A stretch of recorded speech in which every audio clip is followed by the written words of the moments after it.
बोलिए हनुमान जी महाराज की जय।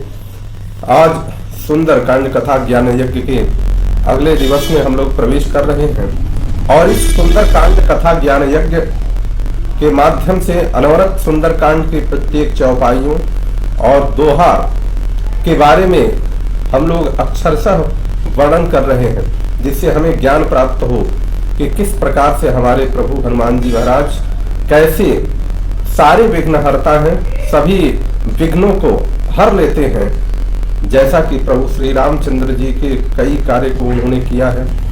तो इस प्रकार सुंदर कांड कथा ज्ञान यज्ञ में आप सभी का स्वागत है। आइए आगे बढ़ते हैं दोहा 47 के आगे। पिछले दिन हम लोगों ने देखा कि प्रभु श्री रामचंद्र जी अब बता रहे हैं कि किस प्रकार से हमारे जो शरण में आ जाता है हम उसके शरणागत वत्सल हैं और उसको शरण में ले लेते हैं।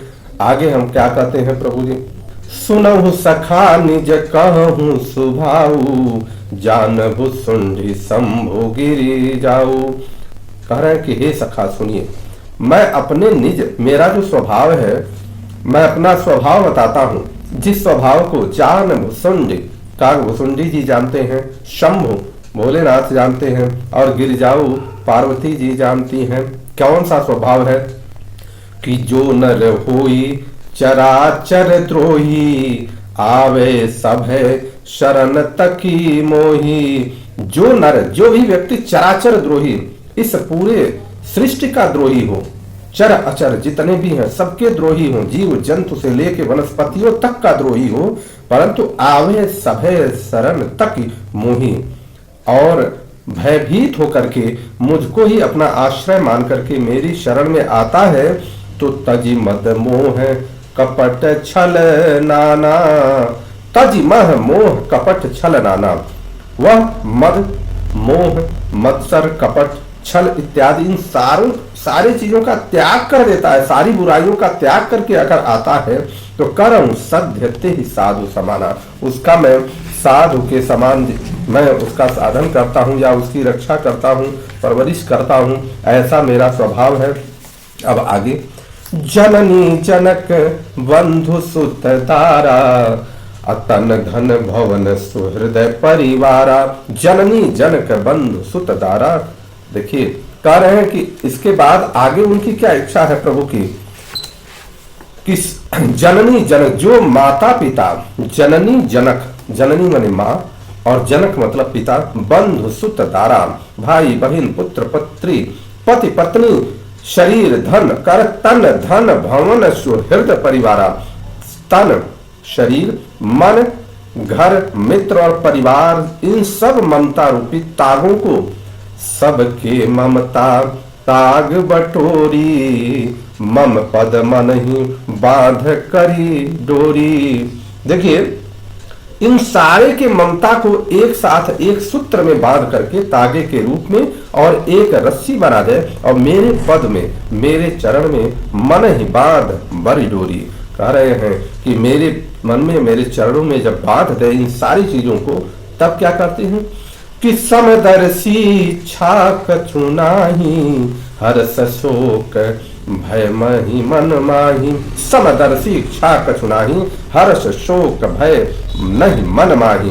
कह जिसके मन में कोई इच्छा नहीं, समदर्शी समान रूप से दर्शन कर रहा हो, कोई इच्छा नहीं है, इच्छा कछुनाही, हर्ष माने उत्साह, शोक भय नहीं मन माही, उसके मन में ये सारी चीजों का त्याग उसने कर दिया, तो अस सज्जन मम उरबस कैसे, अलोभी हृदय बसहि धनु जैसे।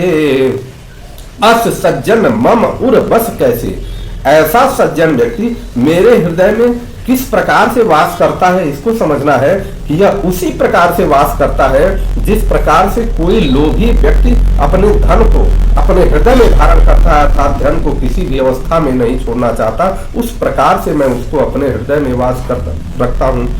तुम शारिखे संत प्रिय मोरे, धरऊं देह नहीं आननी हो रे। और तुम्हारे जैसे संत सारिखे लोगों के लिए तो मैं अपना ये शरीर धारण करता हूँ, अर्थात ब्रह्म से मैं मानव शरीर में आ जाता हूँ, तुम्हारे जैसे संतों की रक्षा के लिए। प्रभु क्या कहते हैं, सगुण उपासक परहिता निरत नीति दृढ़ नेम अते नर प्राण समान मम जिनके द्विज पद प्रेम। आगे कहते हैं प्रभु, जो मुझ पर ब्रह्म के उपासक होते हैं, सगुण उपासक परहिता, जो मेरे जैसे पर ब्रह्म, मेरे सगुण ब्रह्म के उपासक होते हैं, निरत नीति दृढ़ नेम, और जो परोपकार में निष्ठा पूर्वक लगे रहते हैं, परमहित ते नर प्राण समान मम जिनके द्विज पद प्रेम। ते नर प्राण समान मम, वे आदमी मेरे लिए प्राण के समान है, और जिनके पद मुझे प्राण के समान प्रिय होते हैं। क्यों? जिन्हें ब्राह्मण के चरणों में प्रेम होता है। मतलब प्रभु ने पूरा बता दिया कि किस प्रकार से हम व्यक्तियों की रक्षा करते हैं, और किन लोगों को मैं अपने आश्रय समझता हूँ और उनको मानता हूँ। बोलिए भक्तवत्सल भगवान श्री रामचंद्र की जय। फिर कह रहे हैं विभीषण से कि सुन लंकेश सकल गुण तोरे, ताते तुम अतिशय प्रिय मोरे। सुन लंकेश सकल गुण तोरे, हे लंकेश सुनो, ये तो सभी गुण तुम्हारे अंदर है। ताते तुम अतिशय प्रिय मोरे, और इसलिए तुम मुझे अत्यंत प्रिय हो। ये सारे गुण है, इसी के कारण तुम मुझे अत्यंत प्रिय हो। राम बचन सुनी बानर जूथा, सकल कहीं जय कृपा बरू था। राम सकल, देखिए राम जी के वचन सुन करके, राम वचन सुनी बानर जूथा, रामचंद्र जी के ये सारे वचन सुन करके सकल कहीं जय कृपा बरू था। पूरी बानरी सेना ने जय जयकार शुरू कर दिया, जय श्री राम प्रभु भक्तवत्सल भगवान की जय, खूब जय जयकार करने लगे। सुनत विभीषण प्रभु के बानी, नहीं अघात श्रवणामित जानी। पदयम्बुज कहीं बारहि बारा, हृदय समातन प्रेम अपारा। सुनत विभीषण प्रभु के बानी, और विभीषण जी प्रभु के बाणी ऐसा सुन करके क्या करते, नहीं अघात श्रवणामृत जाने। उनके कान जो है सुन करके ये अघात मतलब तृप्त नहीं हो पा रहे हैं, नहीं अघा रहे हैं, और बार बार प्रभु के चरण कमलों पर गिर रहे हैं। पद अम्बुज गहि बारहि बारा, बार बार प्रभु के चरण कमलों पर गिर रहे हैं। क्योंकि अगर किसी व्यक्ति को प्रभु का इस तरह से भाव मिल जाए तो उस व्यक्ति के लिए मनवांछित फल मिल गया, अर्थात उसको सोच से परे, सोच से बहुत आगे चीज मिल गई। ऐसा विभीषण जी को मिल गया। हृदय समातन प्रेम, विभीषण जी बोले, अब कह रहे हैं प्रेम विभीषण जी के हृदय में समा नहीं रहा है। प्रभु ने इतना प्रेम वर्षा दिया कि विभीषण जी के हृदय में प्रेम समा नहीं रहा है। अब विभीषण जी क्या बोल रहे हैं, देखिए। सुनहु देव सचराचर स्वामी, प्रणत पाल उर अंतर जामी। उर कछु प्रथम वासना रही, प्रभु पद प्रीति सरित सोबही। अब कृपाल निज भक्ति पावनी, देहु सदा शिव मन भावनी। हे चर अचर, कर सुनहु देव सचराचर स्वामी, हे चर अचर चरित इस संसार के स्वामी, प्रणत पाल और अंतर्जामी, हे प्रकृष्टता से प्रणाम करने वाले भक्तों के पालक। उर कछु प्रथम वासना रही, देखिए हे हृदय के अंतरामी, आपसे मिलने के पूर्व मेरे हृदय में कुछ वासना थी, कार्य भोगों की इच्छा थी, लेकिन प्रभु पद प्रीति सरित सो बही। और जब प्रभु आपके पद के प्रीति की सरिता जब मुझे मिली तो उसमें सब वासना बह गई। अब कृपाल निज भक्ति पावनी, देहु सदा शिव मन भावनी। अब कह रहे हैं कि हे कृपालु, अब शिव जी के मन को निरंतर पाने वाली मुझे भक्ति प्रदान करिए। अब कृपाल निज भक्ति पावनी, देहु सदा शिव मन भावनी, जो शिव जी को भाने वाली कृपा है उसको मुझे दीजिए। अब प्रभु जी एवमस्त कहीं प्रभु रन धीरा, मांगा तुरत सिंधु कर नीरा। जदपि सखा तब इच्छा नाही, मोर दरस अमोघ जग माही। एवमस्तु कहीं प्रभु रन धीरा, रण में विजय पताका फहराने वाले प्रभु एवं मस्तु कहते हैं, ऐसा ही हो। कहते हुए मांगा तुरंत सिंधु करनीरा। उन्होंने अपने भाई लक्ष्मण जी से सिंधु की जो समुद्र था, समुद्र का जल उन्होंने मंगवाया। यद्यपि सखा तब इच्छा नाही, यद्यपि सखा तब इच्छा नहीं, यद्यपि वो कारण कि तुम्हारी कोई इच्छा नहीं है। मोर दर्श अमोघ जग नहीं, और मेरे दर्शन मात्र से तुम्हारी सांसारिक सारी इच्छाएं पूर्ण हो चुकी हैं। अस कहीं राम तिलक तिहि सारा, सुमन वृष्टि नव भई अपारा। ऐसा कहते हुए प्रभु श्री रामचंद्र जी ने उनका विभीषण जी का तिलक कर दिया, अर्थात राज तिलक कर दिया। सुमन वृष्टि नव भई अपारा, और सुमन मतलब पुष्पों की वर्षा होने लगी। बोलिए श्यावते रामचंद्र की जय। हालांकि प्रभु ने विभीषण को कई बार लंकेश कहा है, इससे यह सिद्ध होता है कि उन्होंने पहले ही घोषित कर दिया था ये लंका के राजा हैं। अब आगे रावण क्रोध नल निज, श्वास समीर प्रचंड, अचरत विभीषण राख्यूं, दीन्ह्यू राजय खंड। जो संपत्ति शिव राव नहीं, दीन्हि दिए दसमात, असोई संपदा विभीषण नहीं, सकुचि दीन्हि रघुनाथ। यहाँ प्रभु ने सकुचि शब्द का उपयोग जो गोस्वामी तुलसीदास जी ने किया है, उसका अर्थ है कि रावण क्रोध अनल निज, श्वास समीर प्रचंड, जरत विभीषण। देखिए, अपने ही श्वास रूपी वायु से उद्यत हुए रावण की क्रोधाग्नि में जलते हुए विभीषण जी को प्रभु श्री राम जी ने बचा लिया। और उसके बाद क्या किया, उन्होंने प्रभु श्री राम जी ने विभीषण जी को अखंड राज्य दे दिया। दीन्ह्यू राज अखंड, जो संपत्ति शिव राव नहीं, जिस संपत्ति को भगवान भोलेनाथ ने रावण को दिया था, सोई संपदा विभीषण ही सकुचि दीन्हि रघुनाथ। ऐसी संपदा को विभीषण जी को सकुचि सकुचा करके देते हैं। क्यों सकुचा करके देते हैं? क्योंकि शिव जी ने उस रावण को सोने की लंका दिया था, अर्थात सब सोने की लंका का अर्थ उसमें जितने अट्टालिकाएं थी सबके सोने के बने हुए थे। परंतु अब प्रभु श्री रामचंद्र जी हनुमान जी के द्वारा जलाई गई लंका दे रहे हैं, इसलिए थोड़ा सा सकुचा रहे हैं। सकुचा इसलिए रहे हैं कि किसी को इस प्रकार से कैसे दिया जाए। हालांकि प्रभु श्री रामचंद्र जी की कृपा दृष्टि से वह लंका पुनः उसी प्रकार से हो जाएगी। बोलिए हनुमान जी महाराज की जय। हनुमान जी ने उस लंका को जला दिया था, जिसके कारण प्रभु थोड़ा सा सकुचाए। यहाँ ये शब्द है सकुचि दीन्हि रघुनाथ का।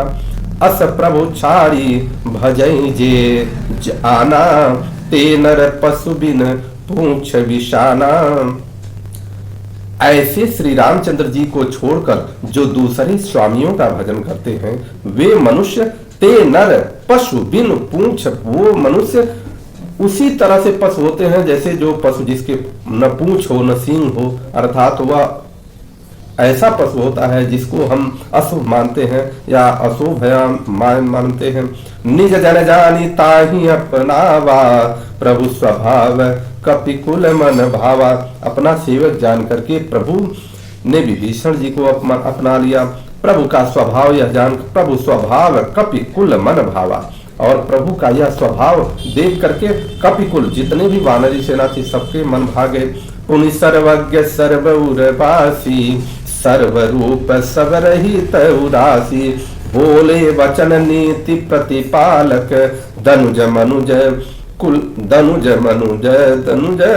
घालक। देखिए, फिर सब कुछ जानने वाले अंतर्यामी रूप से सबके हृदय में निवास करने वाले प्रभु, सर्वरूप सब रहित, सर्वरूप पूर्ण रूप से सबसे रहित हैं, पूर्ण रूप से सबसे रहित हैं, अर्थात सबसे परे हैं। और समरूप होने से सभी से, उदासी का अर्थ है कि सभी से तटस्थ भी रहते हैं।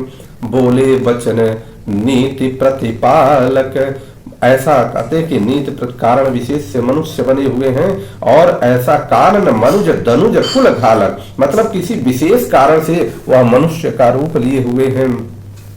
और फिर प्रभु श्री रामचंद्र जी बोल बैठते हैं, कहते हैं, सुनु कपीस लंका पति वीरा, के विद तरिय जलधि गंभीरा।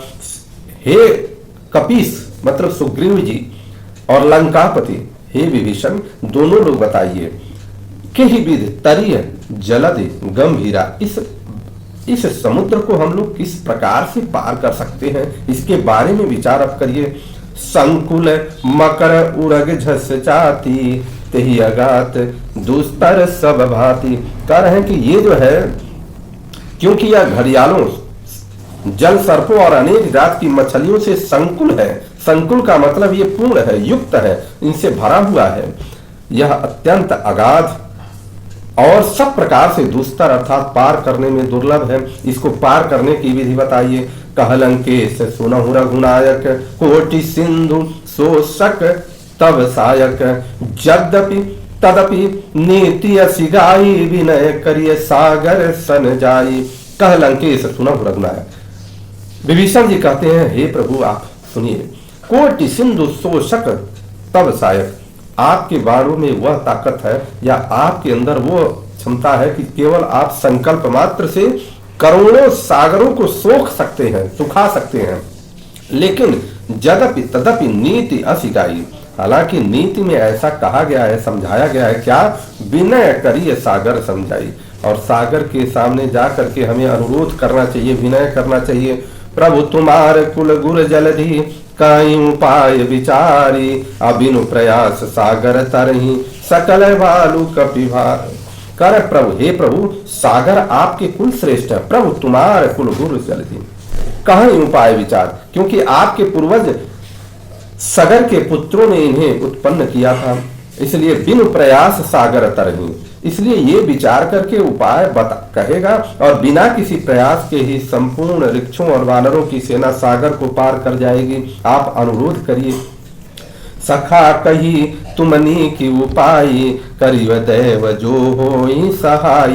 प्रभु कहते हैं कि हे सखा, आपने बहुत सुंदर नीति हमें बताया, सुंदर उपाय बताया। करिय दैव जो होई सहाय, यदि ईश्वर सहायक हो तो इसे करना चाहिए। मंत्र नयः लक्ष्मण मन भावा, राम वचन सुनियति दुख पावा।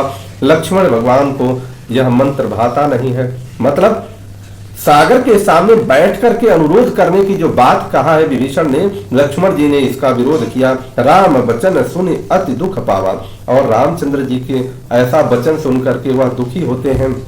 क्या कहते हैं कि नाथ दैव कर कवन भरोसा, शोषिय सिंधु करिय मन रोसा। लक्ष्मण जी बोले, हे नाथ, दैव का क्या विश्वास, आप स्वयं देवों के भी देव हैं। शोषिय सिंधु करिय मन रोसा, और मन में आप क्रोध उत्पन्न करिए और इस सिंधु को सोख लीजिए अर्थात सुखा दीजिए। फिर लक्ष्मण जी ने एक आज ये बहुत सुंदर लाइन कही है कि कादर मन कहे एक आधारा, दैव दैव आलसी पुकारा। कह रहे हैं जो आलसी व्यक्ति होता है वही बार बार दैव दैव चिल्लाता है। कर्मठ व्यक्ति अपने कर्म की गुणवत्ता से भाग्य को भी बदल देता है। आप टायर नहीं, आप तो और आलसी भी नहीं है। लक्ष्मण जी ने कितनी सुंदर बात कही कि जो कर्मठी होता है वो निरंतर कर्म करता है आपके शरण में रह करके, और वो अपने भाग्य को बदल देता है। वो तो कायरों का काम है बार बार केवल भगवान को आग्रह करना। सुनत हंसी बोले रघुवीरा, ऐसे ही करब धरऊ मन धीरा। रघुवीरा प्रभु श्री रामचंद्र जी मुस्कुरा करके हंस करके कहते हैं कि थोड़ा सा धैर्य धारण करो, ऐसा ही हम करेंगे, क्योंकि वो प्रभु तो जानते हैं कि आगे क्या होने वाला है। अस कहीं प्रभु अनुजय समुझाई, सिंधु समीप गए रघुराई। ऐसा कह करके प्रभु अपने भाई लक्ष्मण जी को समझाते हैं और उसके बाद सिंधु समीप सागर के सामने पहुंच जाते हैं। प्रथम प्रणाम कीन्ह सिरुनाई, बैठे पुनि तट तरभ डसाई। और उसके बाद तट पर पहुंच करके एक चटाई बिछाई जाती है और वहां पर प्रणाम करते हुए समुद्र को अपने अनशन की बात को कहते हुए कि मैं क्यों यहाँ बैठ रहा हूँ, वहीं पर बैठ जाते हैं। जब ही विभीषण प्रभु पै आए, पाछे रावण दूत पठाए। जब विभीषण इधर आए थे तो उधर पीछे पीछे रावण ने दूत भी पठा रखा था, और दूत सुख और शारण नामक जो दो दूत थे उनको पठा दिया था कि जाओ देखो विभीषण कर क्या रहा है, वहां क्या स्थिति है। लेकिन उन दूत की स्थिति क्या थी कि सकल चरित तिन्ह देखे, धरे कपट कपिदे हैं। अप्रभु गुण हृदय सराई, शरणागत परने है। ऐसा कपट रूप उन दूतों ने वानर का रूप धारण किया था। और जब सारी यह लीला देखा कि कैसे विभीषण को राजा बना दिया गया और कैसे किस प्रकार से प्रभु भक्त वत्सल है, उन्होंने अपने बारे में जो वर्णन किया था उसके बारे में जब दूत सुना तब क्या हुआ, प्रगट बखानहि राम सुभाऊ अति सप्रेम गावि शरी दुराऊ।